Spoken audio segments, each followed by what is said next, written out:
नमस्कार, traders diary में स्वागत है आपका। आपके साथ मैं हूं आशीष चतुर्वेदी।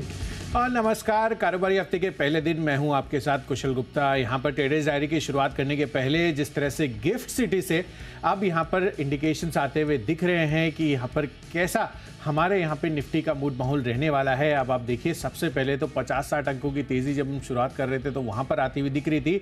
अभी भी जब हम बात कर रहे हैं तो अब ये गेन्स और ज्यादा बढ़ते हुए नजर आ रहे हैं। तो सिंगापुर से अब हम आ चुके हैं गांधीनगर और यहां पर आप देखिए ऑलमोस्ट 80 अंकों की तेजी गिफ्ट निफ्टी अभी दिखाता हुआ नजर आ रहा है। तो काफी शानदार तेजी के साथ हमारे यहाँ पे इस चीज की शुरुआत होती हुई दिख रही है और ओपनिंग पर भी ऐसी ही एक्सपेक्टेशंस है। बहरहाल इसको विदेशी बाजार भी सलामी देते हुए दिख रहे हैं। कहीं ना कहीं पहले प्री सेलिब्रेशन यहां पर आता हुआ दिख रहा है। डाउ जोन्स आप देखिए ऑलमोस्ट 1% के गेन्स के साथ कारोबार करते हुए दिख रहे थे।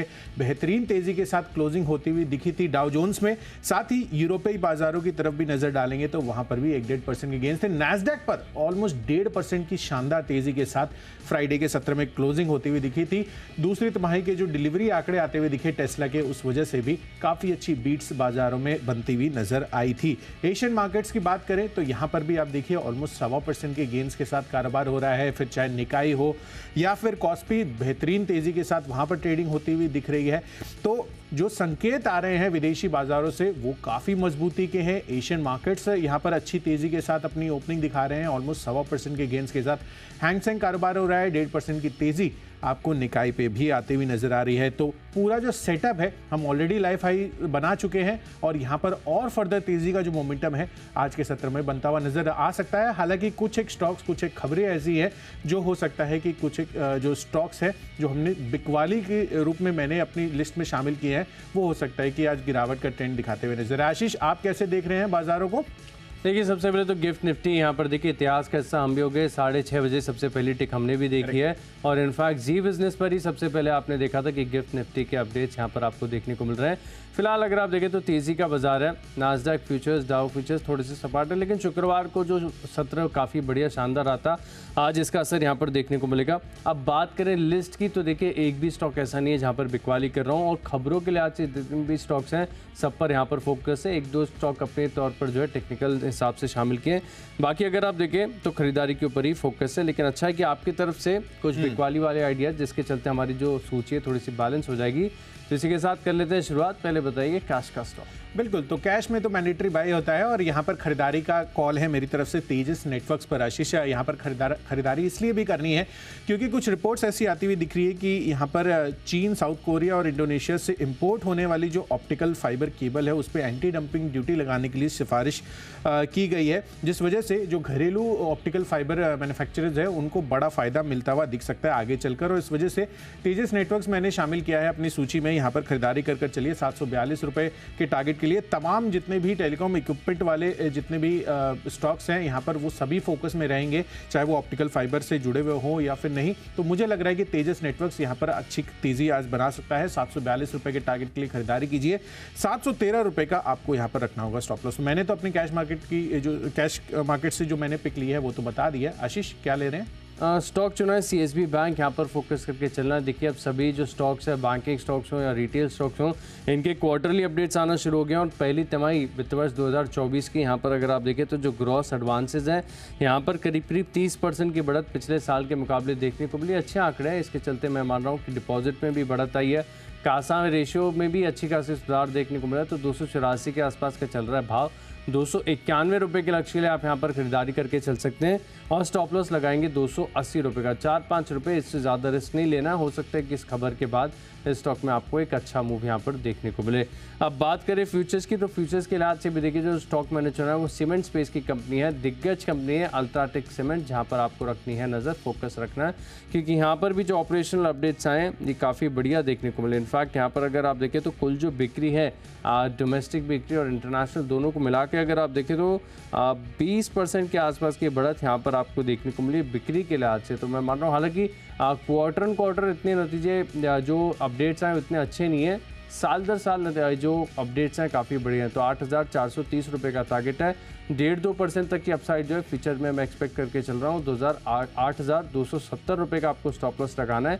तेज़ी यहाँ पर देखने को मिल सकती है और हो सकता है कि इसके दम पर बाकी के जो अन्य सीमेंट स्पेस के जो स्टॉक्स हैं यहाँ पर भी आपको एक्शन देखने को मिले। मैंने चुना अल्ट्राटेक, खरीदारी कीजिए।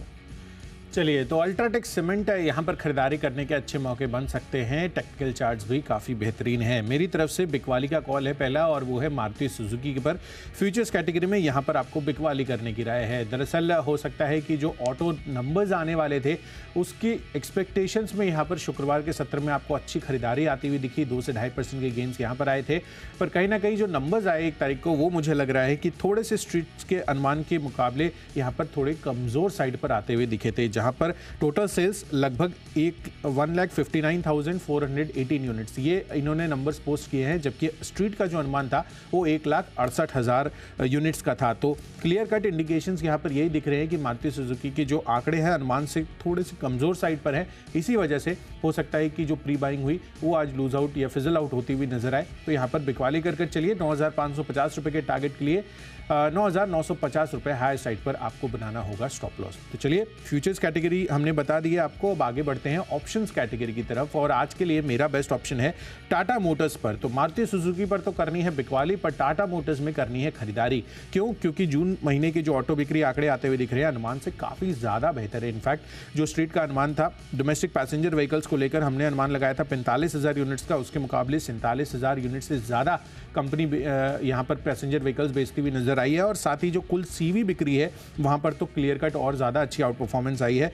34,300 यूनिट से ज़्यादा इन्होंने बेचे हैं, जबकि अनुमान 31,500 यूनिट्स का था। तो ओवरऑल अगर आप देखेंगे तो सीवी स्पेस में करीबन 8% की गिरावट रही है, पर कहीं ना कहीं हम गिरावट ज़्यादा अनुमान करके चल रहे थे, कम गिरावट आई है। इस वजह से टाटा मोटर्स का जो कॉल ऑप्शन है 595 रुपये का, वो आपको खरीद कर चलना है। करीबन 20 रुपये पर उपलब्ध है। 30 रुपये के टारगेट के लिए खरीदारी करिए। 13 रुपये का रखिए स्टॉप लॉस। यहाँ पर स्टॉप लॉस लाकर फोकस करके चल सकते हैं। ऑप्शन के माध्यम से मैंने चुना एनएमडीसी। यहाँ पर खरीदनी है आपको 105 रुपये की कॉल ऑप्शन। हालांकि टेक्निकल तौर पर अगर आप देखें तो कोई भी सिग्नल नहीं है ऐसा जो बता दे कि चार्ट पर यहाँ पर खरीदारी करनी चाहिए, लेकिन जो अपडेट्स आए पहली तिमाही के, इसमें अगर आप देखें तो जो कुल बिक्री है इसमें आपको काफ़ी बढ़िया बढ़त देखने को मिली। इनफैक्ट प्रोडक्शन के लिहाज से भी जो है काफ़ी बढ़िया देखने को मिली। बिक्री इनफैक्ट पिछले साल के मुकाबले 116% बढ़ी है। इसके चलते मैं मान रहा हूँ कि यहाँ पर आज आपको एक्शन देखने को मिल सकता है। तो 105 रुपये की जो कॉल ऑप्शन है यहाँ पर आपको करनी है खरीदारी 5 रुपये के टारगेट्स के लिए। स्टॉप लॉस लगाना है करीब 2 रुपये का। तेज़ी यहाँ पर एनएमडीसी के स्टॉक में हो सकता है कि स्टॉक थोड़ा सा सपोर्ट लेकर यहाँ से बाउंस दिखाए, तो कॉल ऑप्शन के माध्यम से बना सकते हैं आप रणनीति। बढ़ते हमारी अगली कैटेगरी की ओर, जो कि है टेक्नोपिक। और टेक्नोपिक के लिहाज से स्टॉक मैंने चुना जो निचले स्तरों से रिकमेंड किया था कल के सत्र, माफ़ कीजिएगा, जो शुक्रवार को काफ़ी बढ़िया मूव यहाँ पर आ गया था। 4-5% की तेज़ी के साथ स्टॉक बंद हुआ है। नज़ारा टेक्नोलॉजीज़, इसका चार्ट जो है देखने लायक है। One of a kind chart है जहाँ पर हम देख रहे हैं कि बड़ी गिरावट यहाँ पर देखने को मिली थी, और इसके बाद वीकली चार्ट्स पर अगर आप देखें तो बड़ी आसानी से आपको एक अक्यूमुलेशन जो है वो नज़र आ जाएगा। इस अक्यूमुलेशन का स्ट्रक्चर कहीं ना कहीं राउंडिंग बॉटम जैसा, और इसके ऊपर ब्रेकआउट हो चुका है, लेकिन अभी भी तेज़ी यहाँ पर देखने को मिल सकती है। तो जो जिन्होंने निचले स्तरों पर खरीदारी की है पहले रिवर्सल पर, वो अभी होल्ड करके चल सकते हैं और ऊंचे टारगेट्स आएंगे, और जिन्होंने नहीं किया है उसमें थोड़ी सी पोजीशन ऐड करके चलेंगे। 790 रुपये का टारगेट है, राउंड फिगर आप 700 रुपये का लगा लीजिए स्टॉप लॉस। नज़ारा टेक्नोलॉजीज़ अच्छी तेज़ी आएगी, टेक्निकल्स बढ़िया है, 4% की तेज़ी के साथ ब्रेकआउट आया, होल्ड करिए। बिल्कुल, तो नज़ारा टेक्नोलॉजीज बेहतरीन ब्रेकआउट कैंडिडेट बनता हुआ दिख रहा है, जिस तरह की तेज़ी शुक्रवार के सत्र में इसमें बनी है। चलिए, टेक्नोपिक के आधार पर मेरी तरफ से एक बैंकिंग काउंटर है, और ये है आरबीएल बैंक का। अगर आप फ्राइडे का मूव देखेंगे, ऑलमोस्ट 3% से ज़्यादा के गेंस इस काउंटर ने क्लॉक इन किए थे। तो जो टेक्निकल चार्ट स्ट्रक्चर है वो बहुत ही बेहतरीन है। 110-115 रुपये के लेवल से लगातार यहाँ पर अच्छी तेज़ी बनती हुई नजर आई है, और थोड़े से निचले स्तरों पर ट्रेड करने के बाद उसके बाद एक जो बाउंस बैक आता है वो आरबीएल बैंक में साफ तौर पर देखने को मिल रहा है। तो आरबीएल बैंक यहाँ पर खरीदारी कर चलिए। टेक्निकल चार्ट्स मजबूत है। 188 रुपये अगला इसका टारगेट होगा। 182 रुपये की क्लोजिंग रही है। 178 रुपये आपको लगाना होगा स्टॉप लॉस। चलिए, अब आगे बढ़ते हैं फंडा पिक की तरफ, और फंडा पिक के लिहाज से मेटल काउंटर मुझे हिंदुस्तान कॉपर काफ़ी ज़्यादा पसंद आ रहा है। अब हिंदुस्तान कॉपर की अगर आप बात करें तो ग्लोबल लेवल पे जो डिमांड है कॉपर की, वो भले ही बहुत ज़्यादा अभी नहीं इंक्रीज़ हुई है, क्योंकि चाइना की तरफ से जो डिमांड आने की एक्सपेक्टेशंस थी वो अब तक नहीं आई है। पर साथ ही आपको ये भी चीज़ ध्यान में रखनी है कि जो घरेलू स्तर है उस पर कॉपर की जो डिमांड है वो काफ़ी ज़्यादा रोबस्ट है और आगे चलकर अगले 1 साल में तो ये डिमांड और ज़्यादा बढ़ने की उम्मीद लगाकर चल रहा है स्ट्रीट। तो कहीं ना कहीं ये जो एक्सपेक्टेशंस है, और अगर आप पिछले 3 दिनों का यहाँ पर कॉपर की कीमतों पर भी नज़र डालेंगे तो यहाँ पर भी अच्छी तेज़ी है। 3-3.25% के इंट्राडे मूव्स आपको यहाँ पर कुल मिलाकर पिछले 3 दिनों में हिंदुस्तान कॉपर, ये माफ़ कीजिएगा, कॉपर प्राइसेस में बनते हुए नजर आए हैं। तो ओवरऑल कॉपर के लिए जो सेटअप है वो मुझे लग रहा है कि यहाँ पर अच्छा हो सकता है आगे चलकर, और इसीलिए इसको आप अपने फंडा पिक के लिहाज से यानी कि पोर्टफोलियो में शामिल कर चल सकते हैं। अगला 12 महीनों में लगभग 20 से 22% के गेंस के लिए 140 रुपए के टारगेट के हिसाब से ये सरकारी कंपनी को आप खरीद कर चल सकते हैं। फोकस यहाँ पर करके चल सकते हैं। फंडा पे के लिहाज से जो स्टॉक मुझे पसंद है वो खबरों के लिहाज से चुना है, जहाँ पर अगर आप देखें तो एनसीसी स्टॉक के ऊपर रखना है फोकस, जहाँ पर क्वार्टरली अपडेट्स आए। क्वार्टरली अपडेट्स के हिसाब से अगर आप देखें तो जून महीने में कंपनी को माफ़ कीजिएगा मंथली अपडेट्स आए जो पिछले महीने के 2055 करोड़ के नए ऑर्डर्स मिले हैं। कंपनी का मार्केट कैप ही अगर आप देखें तो करीब करीब 8000 करोड़ के आसपास का है। तो सब्सटैंशियल ऑर्डर विन्स हैं पूरे महीने के दौरान, इसके चलते एक असर यहाँ पर आपको देखने को मिल सकता है। 122 के आसपास का भाव चल रहा है। 130 रुपये के टारगेट के लिए करेंगे आप खरीदारी, और 118 रुपये का राउंड फिगर आप लगा लीजिए स्टॉप लॉस। 3-4 रुपये नीचे अपनी खरीदारी के हिसाब से नीचे आप स्टॉप लॉस लाकर चल सकते हैं। लेकिन जून के महीने में जो अच्छे खासे ऑर्डर विन्स हैं इसके चलते स्टॉक के ऊपर एक्शन देखने को मिलेगा। 130 रुपये के लक्ष्य यहाँ पर आप करेंगे खरीदारी। बढ़ते हमारी अगली कैटेगरी की ओर, जो कि निवेश के लिहाज से। निवेश के लिहाज से स्टॉक बता रहा हूँ जो रिपीट कर रहा हूँ, कुछ समय पहले भी, कुछ हफ्तों पहले भी आपको स्टॉक बताया था। पूरी तरीके से लिक्विड है, अच्छी तेज़ी यहाँ पर आपको देखने को मिल सकती है, और सबसे बढ़िया बात है कि पीस ऑफ माइंड मिलेगा। अब आपकी जो एंट्री होगी बहुत अच्छे भाव पर होगी। स्टॉक का नाम है LIC। यहाँ पर अगर आप देखें तो IPO के दौरान काफ़ी उत्साह, यूफोरिया देखने को मिला था। आई एम श्योर काफ़ी सारे दर्शक भी ऐसे होंगे जिन्होंने इसमें निवेश किया होगा ऊंचे स्तर पर।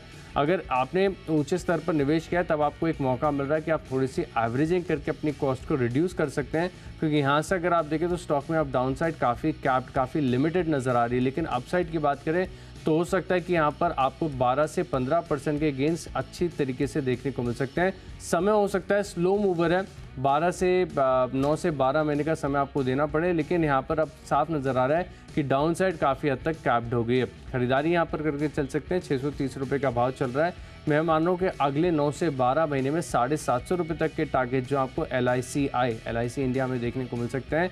एवरेज भी कर सकते हैं, और जिन्होंने खरीदारी नहीं किया उनके लिए तो बेहतर मौका है, खरीदारी करके चल सकते हैं। 12 से 15% के गेंस हैं LIC, यहाँ पर आप निवेश करेंगे।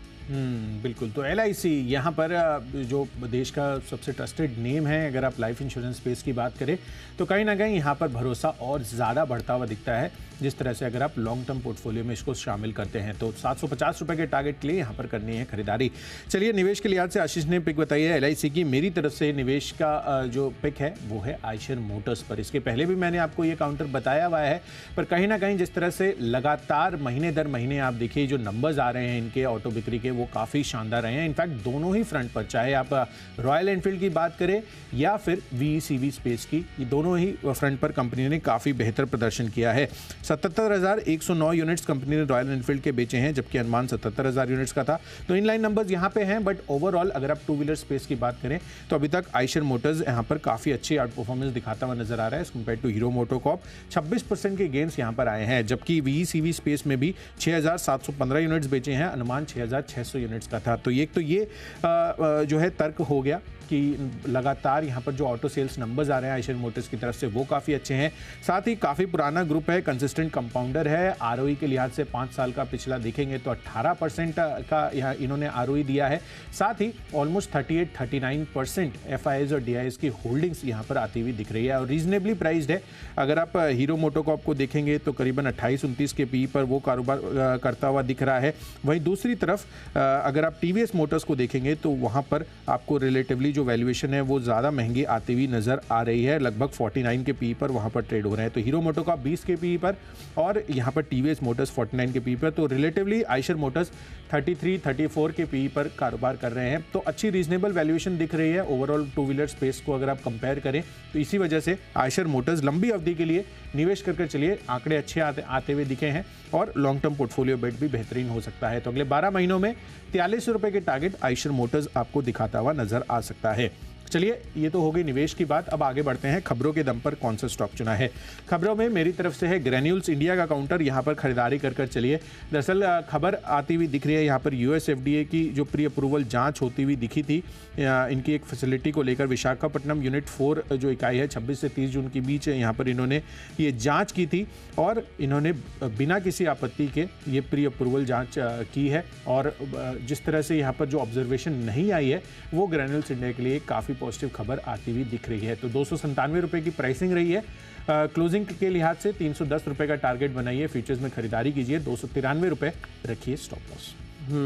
यहाँ पर स्टॉप लॉस लाकर फोकस करके चल सकते हैं। ग्रैन्यूल्स इंडिया यहाँ पर आपको फोकस करके चलना है। खबरों के लिहाज से 310 तक के टारगेट देखने को मिल सकते हैं। 293 रुपये का आपको लगाना है स्टॉप लॉस। अब बात करूँ खबरों के लिहाज से मैंने जो स्टॉक चुना है वो है GNA एक्सेल, जहाँ पर अगर आप देखें तो आपको फोकस करके चलना चाहिए। एक मूव देखने को मिलेगा 21 जुलाई को। अगर आप देखें तो बोनस शेयर जारी करने को बोर्ड विचार करेगा और काफ़ी बार हिस्टोरिकली हमने देखा है कि बोनस इशू से पहले या फिर अगर आप देखें तो स्टॉक स्प्लिट से पहले स्टॉक में एक तेज़ रिएक्शन यहाँ पर देखने को मिलता है। 795 रुपये के आसपास का भाव चल रहा है, यहाँ पर खरीदारी करके चल सकते हैं 820 रुपये के टारगेट्स के लिए और 785 रुपये का, यानी अपनी कॉस्ट से 10 रुपये नीचे का स्टॉप लॉस लाकर खरीदारी करके चल सकते हैं 820 रुपये तक के टारगेट्स के लिए। GN एक्सेल ये स्टॉक हो सकता है कि जहाँ पर अगर आप देखें तो बोनस शेयर जारी करने से पहले जो बोर्ड बैठक हो रही है इससे पहले एक मूव यहाँ पर आपको देखने को मिल सकता है और स्टॉक में तेज़ी देखने को मिले। बात करें अगर टेक्निकल्स की तो ये भी सपोर्टिव है। वीकली और मंथली चार्ट पर गजब की स्ट्रेंथ है। लगातार स्टॉक अगर आप देखें तो लॉन्ग टर्म के लिहाज से ट्रेंडिंग स्टॉक रहा है, अपवर्ड्स ट्रेंडिंग स्टॉक यहाँ पर देखने को मिला है। तो यहाँ पर अच्छी खबर आती है तो इसका रिएक्शन भी आपको देखने को मिलता है। तो GN एक्सेल ये स्टॉक है जो खबरों के लिहाज से मैंने अपनी लिस्ट में शामिल किया है। 820 रुपये का टारगेट है, 785 रुपये का आपको लगाना है स्टॉप लॉस। बढ़ते हैं हमारी आखिरी कैटेगरी यानी माई चॉइस की तरफ और यहाँ पर देखिए जो पहला स्टॉक है मेरे लिस्ट में वो है टेक महिंद्रा, जहाँ पर आपको फोकस करके चलना चाहिए। स्टॉक अगर आप देखें तो लंबे समय से कंसोलिडेशन में फंसा हुआ और इसमें अगर आप देखें तो ऐसा लग रहा है कि आज यहाँ पर आपको तेज़ी देखने को मिल सकती है। वैसे भी अगर आप देखें तो पिछली जो छमाही रही है वो नास्डैक के लिए काफ़ी बढ़िया रही है। अच्छी खासे रिटर्न यहाँ पर आपको देखने को मिले और शुक्रवार को नास्डैक में बढ़िया तेज़ी भी आई थी और अब तक हमने देखा है कि नास्डैक और IT स्टॉक्स का कोरिलेशन काफ़ी बढ़िया है। तो टेक महिंद्रा यहाँ पर कंसोलिडेशन से बाहर निकलने की उम्मीद है। 1168 रुपये का टारगेट है, 1120 रुपये का आप लगाएंगे स्टॉप लॉस। अगला स्टॉक है मेरे लिस्ट में लेमन ट्री होटल, जहाँ पर आप फोकस करके चल सकते हैं क्योंकि तिरुपति में 120 रूम की एक प्रॉपर्टी के लिए इन्होंने एक करार किया है। लगातार यहाँ पर अगर आप देखें तो छोटे शहरों में जो विस्तार हो रहा है कंपनी के लिए काफ़ी बढ़िया। 93-94 रुपये के आसपास का भाव चल रहा है, 96 रुपये का टारगेट है, 91 रुपये का आप लगाएंगे स्टॉप लॉस। और आखिरी स्टॉक है मेरी लिस्ट में मझगांव डॉक, यहाँ पर भी अगर आप देखें तो इन्होंने एक सबमरीन के लिए इंडियन नेवी के साथ कॉन्ट्रैक्ट साइन किया है। करीब 2725 करोड़ के आसपास का कॉन्ट्रैक्ट है। इसके चलते स्टॉक तो लगातार बड़े अप ट्रेंड में ही है, तो एक तेज़ी देखने को मिल सकती है। 1280 रुपये का टारगेट है और 1220 रुपये का आपको लगाना है स्टॉप लॉस। बिल्कुल। तो मझगांव डॉग लगातार तेज़ी का रुझान दिखाता हुआ नजर आ रहा है काउंटर और बेहतरीन तेज़ी के लिए अगेन आज के लिए ये तैयार हो रहा है। चलिए माई चॉइस कैटेगरी में मेरी तरफ से एक खरीदारी और 2 बिकवाली के कॉल है। सबसे पहला खरीदारी का कॉल है मुथूट फाइनेंस पर। यहाँ पर पॉजिटिव फंड एक्शन होता हुआ दिख रहा है जिसके अंतर्गत SBI म्यूचुअल फंड ने कंपनी में करीब 5.6 लाख शेयर्स खरीदे हैं। इक्विटी के हिसाब से 0.13% हिस्सेदारी यहाँ पर खरीदी गई है। 28 जून को यहाँ पर ये खरीदारी की गई है ओपन मार्केट के जरिए। अब इनकी जो हिस्सेदारी है 7% से ज़्यादा हो गई, 7.11% टू बी प्रिसाइज। इस वजह से पॉजिटिव फंड एक्शन है। मुथूट फाइनेंस खरीदारी करके चलिए। 1286 रुपये के टारगेट के लिए 1235 रुपये रखिए स्टॉप लॉस। दूसरा कॉल है एस्कॉर्ट्स कुबोटा, यहाँ पर करनी है बिकवाली। प्री बाइंग हुई थी जून ऑटो सेल्स बिक्री आंकड़ों के पे पहले, तो कहीं ना कहीं एस्कॉर्ट्स कुबोटा में जिस तरह की तेज़ी बनी थी, मुझे लग रहा है कि यहाँ पर जो नंबर्स अब आते हुए दिख रहे हैं करीबन 9850 ये यूनिट्स इन्होंने बेचे हैं जून महीने में। टोटल ट्रैक्टर सेल्स की अगर बात करें 10,000 से ज़्यादा का स्ट्रीट का अनुमान था, तो उसके मुकाबले रिलेटिवली थोड़ा सा अंडर परफॉर्मेंस रहा है। तो हो सकता है कि जो स्टॉक में तेज़ी आई थी आज कूल ऑफ होता हुआ दिखे। तो 2200 रुपये के टारगेट के लिए एस्कॉर्ट्स कुबोटा में करिए बिकवाली। 2290 रुपये हायर साइड पर रखिए स्टॉप लॉस। और आखिरी कॉल है डिविज लैब पर, जहाँ माफ़ कीजिएगा आखिरी कॉल है श्रीराम फाइनेंस पर, जहाँ पर आपको करनी है खरीदारी। यहाँ पर मॉर्गन स्टैनले की तरफ से काफ़ी अच्छी टारगेट रेज किए गए हैं, जहाँ पर ओवरवेट की रेटिंग ये देते हुए दिख रहे हैं और लक्ष्य सीधा 1580 रुपये से बढ़ाकर 2200 रुपये के इन्होंने इन्होंने कर दिए हैं। ये मान रहे हैं कि आगे चलकर अच्छी लोन ग्रोथ रह सकती है, रिटर्न रेशियोज और साथ ही जो वैल्यूएशंस है वो एक बेहतरीन री रेटिंग कैंडिडेट बन सकता है इसके पीयर्स के मुकाबले। तो इस वजह से श्रीराम फाइनेंस पर खरीदारी करने की राय है। 1785 रुपए के टारगेट के लिए 1710 रुपए आपका रहेगा यहाँ पर स्टॉप लॉस। तो चलिए, जो 20 स्टॉक्स हैं इनकी फोकस लिस्ट हो गई है तैयार, और अगर आपने कोई भी स्टॉक या कोई भी लेवल मिस कर दिया है तो पहले जल्दी से देखिए रिकैप। कैश का स्टॉक है मेरी लिस्ट में सीएसबी बैंक, खरीदारी करेंगे अल्ट्राटेक के फ्यूचर्स में, और एनएनबीसी 105 रुपये का कॉल ऑप्शन खरीदेंगे। टेक्निकली पसंद आ रहा है नज़ारा टेक्नोलॉजीज, अच्छे टारगेट्स यहाँ पर आपको देखने को मिल सकते हैं। और जून के महीने में 2055 करोड़ के नए ऑर्डर मिले। एनसीसी को मार्केट कैप है केवल 8000 करोड़ का, 130 रुपये का टारगेट है। निवेश के लिहाज से खरीदेंगे एलआईसी, खबरों का असर देखने को मिलेगा जीएनए एक्सेल में। टेक महिंद्रा कंसोलिडेशन के बाहर निकलेगा, लेमन ट्री में आएगी तेजी, और मजगांव डॉक बड़ी तेजी के लिए हो रहा है तैयार, 1280 रुपये का टारगेट है। इन 10 स्टॉक में मेरा कन्विक्शन सबसे ज़्यादा है टेक्नोपेक, नज़ारा टेक्नोलॉजीज, जहाँ पर अगर आप देखें तो अच्छे ब्रेकआउट के संकेत हैं। 790 रुपये के लक्ष्य के लिए खरीदारी करेंगे। चलिए, रिकैप के लिहाज से मेरी तरफ से सबसे पहला तेजस नेटवर्क्स। यहाँ पर ऑप्टिकल फाइबर पर जो एंटी डंपिंग ड्यूटी लगने की बात चल रही है, जो सिफारिशें आई हैं उस वजह से ये फोकस में रह सकता है। 742 रुपये के टारगेट के लिए खरीदारी कीजिए। साथ ही मारुति सुजुकी, यहाँ पर अनुमान से कमजोर जून महीने के ऑटो बिक्री आंकड़े आए हैं, 9550 का टारगेट यहाँ पर भी बनाइए। टाटा मोटर्स, यहाँ पर अनुमान से बेहतर आंकड़े आए हैं तो खरीदारी करके चलिए। आरबीएल बैंक टेक्निकल चार्ट्स पर अच्छा लग रहा है। हिंदुस्तान कॉपर अगले 1 साल में 140 रुपये का लक्ष्य दिखा सकता है। साथ ही आयशर मोटर्स भी सिमिलर अवधि के लिए 43 रुपये के लक्ष्य के लिए आप खरीदारी करके चलिए। लगातार अच्छे ऑटो बिक्री आंकड़े आयशर मोटर्स की तरफ से आ रहे हैं। खबरों के लिहाज से ग्रैन्युल्स इंडिया फोकस में रहेगा। साथ ही माइचर्स कैटेगरी में मुथूट फाइनेंस में करनी है खरीदारी पर स्कॉट्स में, और साथ ही श्रीराम फाइनेंस स्कॉट्स में करिए बिकवाली, और श्रीराम फाइनेंस में आकर आपको कर चलनी है खरीदारी।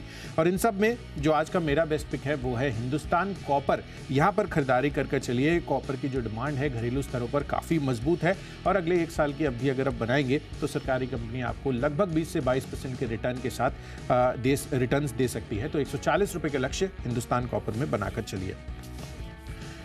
तो चलिए, सभी स्टॉक्स और उनका लेवल्स ये तो हमने रिकैप आपको करके बता दिया है, पर जुलाई महीने की शुरुआत है। मोर इम्पॉर्टेंटली गिफ्ट निफ्टी, अब हम इसको ट्रैक करने वाले हैं। तो इसको ट्रैक करते हुए बाजारों पर अब किस तरह की रणनीति बनानी है, क्योंकि ग्लोबल सेटअप शुक्रवार के सत्र में काफ़ी मजबूत रहा है।